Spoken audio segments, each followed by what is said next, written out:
L'histoire continue à s'écrire et à se réécrire sur la guerre froide en Suisse. Des kilomètres de papiers ont été publiés sur l'armée secrète dont la Suisse s'était dotée pour réagir à une attaque soviétique.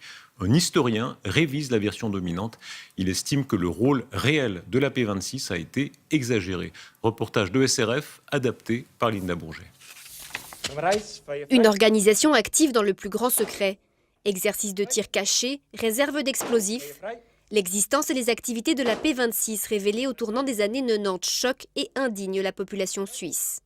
30 ans plus tard, cet homme cherche à mieux comprendre le rôle de cette organisation. Titus Meyer, historien, libéral radical et gradé à l'armée, vient de publier une nouvelle enquête sur la P26. D'après ses recherches, le monde politique a mal compris le rôle de cette entité.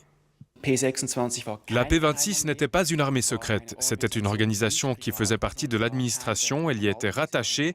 Cette organisation n'avait aucun accès direct à des armes ou à des explosifs, cela faisait partie de l'administration. À ce titre, certaines conclusions du rapport de la commission d'enquête parlementaire de l'époque sont critiquables. Ce fameux rapport, un document qui fit scandale. Il détaille ce que les médias qualifient rapidement d'armée secrète. Mais ce terme, à la base d'une interprétation aujourd'hui contestée, ne figure pas dans le rapport, insiste Hans-Peter Thür, membre de la commission d'enquête d'alors. Je laisse les jeunes historiens qui le souhaitent réinterpréter cela politiquement. Mais à l'époque, nous nous sommes interrogés de manière relativement stricte au niveau des critères juridiques pour savoir si, du point de vue du droit, de la Constitution ou de la loi, les bases existaient pour cette organisation de résistance. Et nous l'avons dit très clairement, ces bases légales n'existaient pas.